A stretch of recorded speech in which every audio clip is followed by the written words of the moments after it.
Hola a todos, aquí Juan G. Acosta, esto es Habitación Sonora y hoy tenemos aquí a uno de los reyes de la fusión, alguien que supo mezclar las técnicas shredder de la guitarra de los 80, influidas por Van Halen, con el lenguaje más jazzero, fusionero de los 70, creando un sonido propio que ha sido muy influyente hasta nuestros días. Se trata del gran Greg Howe. Greg Howe, además de tener una tremenda carrera en solitario con discazos como Introspection del 93, también ha sido y es uno de los músicos de sesión más valorados, más solicitados. Ha tocado con gente como Michael Jackson o Enrique Iglesias. ¡Viva la música!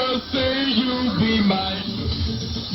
Sin más, vamos a pasar a esta lección del gran Greg Howe, que en esta ocasión no va sobre licks espectaculares, ni fraseos con tapping, ni qué tocar sobre acordes menores séptimas. En este caso nos va a hablar de algo que, como siempre trato de recordar y transmitir, es más importante aún, que es el fraseo. Para ello va a basarse en un concepto, el concepto de contraste. Vamos a dejarle hablar, que él se explica bastante bien clarito. Vamos al lío.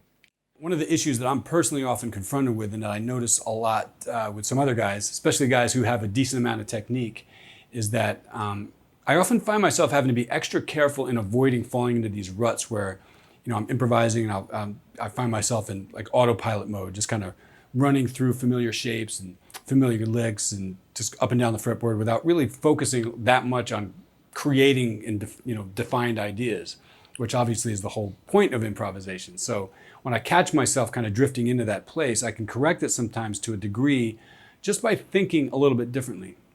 And maybe it's not so much that I'm thinking differently as much as it is that I become more aware of what I'm thinking about or how I'm thinking. So I can start to make it more of an issue of organization. I can just start organizing my thoughts, because if I do that, my ideas start to sound more organized and more defined. So it does help. And there are actually some different thought processes that I can tap into sometimes that are all kind of helpful in their own way. Obviously, there are some of the classic concepts relating to phrasing that I'm sure a lot of you guys are already aware of, such as implementing the whole question and answer or call and response kind of technique, where as a soloist you present yourself much in the same way that. Sobre este tema del fraseo y en concreto sobre estas técnicas de pregunta-respuesta y algunas más, tengo un vídeo, así que os lo dejo en la descripción por si os interesa, ¿vale? Seguimos. You might interpret a conversation taking place. So a phrase is stated, and then there's another phrase that responds to that that's real similar, reminiscent of the first one, but it's different, but it's through that process that the solo builds, and it's much like a movie would build. The idea in this video really is mainly for the purpose of avoiding that autopilot dilemma. And it's just to remind myself of the whole concept of contrast or polarity or opposites. That's really what this is about, which are all sort of different words for the same thing. When we talk about contrast regarding speed, obviously there's fast playing versus slow playing, contrast between loud and soft, contrast of notes that are tonally inside versus notes that are outside. There's contrast with high notes versus low notes. Rhythmically, you can play inside versus rhythmically outside, or more texturally. And it's cool because you can create this game almost, particularly in like a one chord vamp or a minimal chord vamp scenario, where you deliberately tip the scale one way and make things feel out of balance, so that you can eventually counter that with opposition in order to bring it back into balance. Like, deliberately play outside for a while so that, when you finally bring it back in, it feels very appropriate by then. Or hold back from playing real fast for a while so that when you finally do it, it's real dynamic and real powerful. So, and it's helpful, at least for me, it's really helpful in just encouraging the development of more definitive ideas and an overall sense of direction in the improvisation. So let's take one of the other categories and see if we can start to apply some of these contrast concepts to it. And I'm going to start by focusing on rhythmic playing versus non-rhythmic playing. I'm just going to, basically, I'll try to produce some contrast there. Bueno, aquí me gustaría puntualizar que se refiere a toque rítmico y toque no rítmico. En la parte no rítmica no es que esté tocando fuera de ritmo, sino con unos ritmos un poco más abiertos, menos definidos, en contraposición a las semicorcheas o corcheas, patrones basados en esa rítmica que va a hacer después, ¿vale? Solamente para aclarar eso, que no es que toque fuera de ritmo totalmente, que también podría ser una forma de contraste un poco más extrema, sino ritmos un poco más abiertos, ¿vale? The non-rhythmic stuff will tend to be very textural, not so much in terms of sound, but more in terms of the way the notes will be placed on top of the music. So you'll probably hear some bigger interval things and maybe some like harmonics, stuff like that, but there won't be much rhythmic clarity to it. And the stuff that I'll play that's inside rhythmically will mostly have like a 16th note or 4-note per beat kind of feel to it. So, and I might include a couple of fast licks in this example, only because a lot of fast playing that I tend to do really isn't based on being rhythmically attached to anything. In other words, when I play really fast, I'm usually not intending for there to be any absolute mathematical consistency regarding the number of notes per beat being played. So in a sense, fast playing for me is more like a textural approach. It's a conglomerate of notes that I see as one thing. So.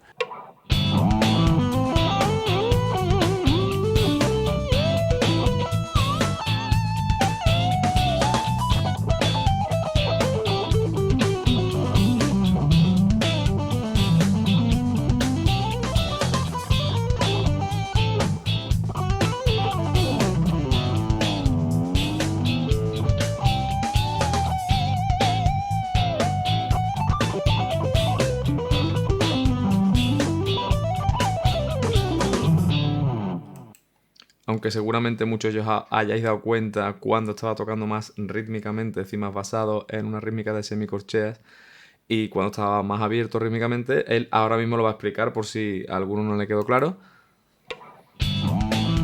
All right, so you can hear that I'm starting off very free form, just kind of playing some fifths, nothing very rhythmically connected yet. Okay, now at this point I'm starting to grab hold of the rhythm a little bit, and I'm starting to play some 16th notes and just, phrases that are more connected rhythmically. So now I'm back to more non-rhythmic type of stuff. I've got the whammy bar, I'm playing some harmonics, sort of just vibing out. Back to 16th notes. And I ended with like a non-rhythmic fast lick. All right, so another area that I want to talk about trying to apply contrast to is with inside tonality versus outside tonality, playing in and out, that kind of thing. So now in this video, I'm really not going to be getting into specifics regarding the actual outside approaches that I'm using. So basically what you're going to be listening for is the contrast between those sections of the solo containing notes directly, within the framework of the tonality being implied, and the notes that are outside of that implied tonalities.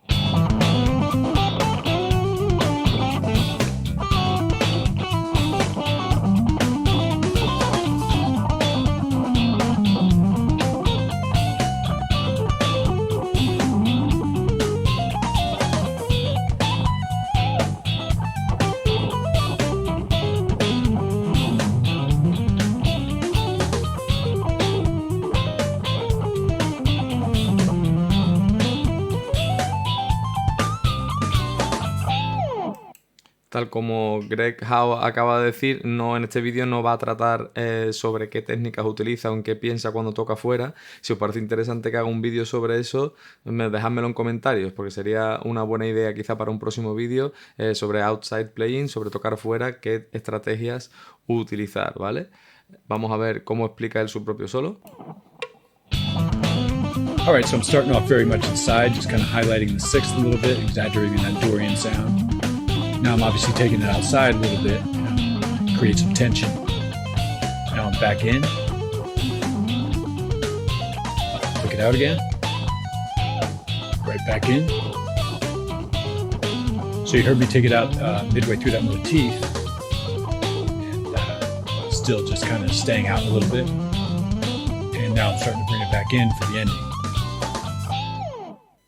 So once again, by having something to focus on and by forcing myself to implement a basic concept, which in this case is the whole polarity and balance thing, it helps me to just minimize some of the meandering qualities that might otherwise start to creep in. Hasta aquí llegamos por hoy, nos quedamos con esta pieza de sabiduría del gran Howe, un concepto simple pero a la vez súper flexible que podemos aplicar para un montón de cosas, cualquier elemento al cual podemos jugar con su polaridad, con sus opuestos, podemos aplicarlo en nuestros solos para así añadir interés, crear interés en el oyente. Ya sabéis que me ayudáis mucho si le dais al like y por supuesto si os suscribís si no lo estáis ya y os interesa este tipo de contenido. Estoy muy contento ya que en estos días días se cumplen 3 años desde que empecé el canal y bueno, está siendo una experiencia increíble en la cual he podido conocer a un montón de gente de todas partes del mundo, especialmente todos aquellos que han solicitado dar clases online conmigo